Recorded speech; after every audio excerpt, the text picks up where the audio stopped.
Bosh bemor. Qanday shikoyatingiz bor? Endi doktor, shu kecha bir qizga sumush jo'natgandim.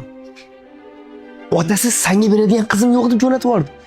Shu yuragim og'riyapti-da. Nima dori etsam bo'ladi? Dardingiz og'ir ekan. Sizga ukol qilish kerak. Ukol qilamiz, ukol qilamiz, ukol qilamiz. Oy, Nima gap, boz nega baqirasiz? Tinchlikmi? yomon tush ko'ribman Farina. Yo'q, quyoncha. Nima qilyapsiz Farina? Amaliyot ishini bajaryapman. Voy, qanday qilib? Yangi dori vositalarining ta'sirini bilish uchun jonzotlarda sinab ko'ryapman.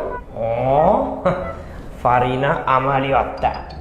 Lekinchi Farina, shu institutda o'qiydiganlarga mazza Farina. Nega? Nimaga bo'ladi? Mana misol uchun. Professional ustozlardan bilim darajasi olishadi, to'g'rimi? To'g'ri. To'g'ri. Undan tashqari. Faqatgina uni daftar kitob emas, siz bilan menga o'xshab amaliy ishlarni amaliyotda qilishadi. Albatta. Uzoqdan keladiganlarga yotoqxona bor. To'g'ri. Hamma sharoit bor. Ha. Oshxona ham bor. Xullas, mana degan bo'lajak farmatsevtlarning orzusidagi institutda. To'ppa-to'g'ri Abbos. Agar sizda ham farmatsevt bo'lish orzuyingiz bo'lsa, Farmatsevtika ta'lim va tadqiqot institutida sizlarni kutib qolamiz.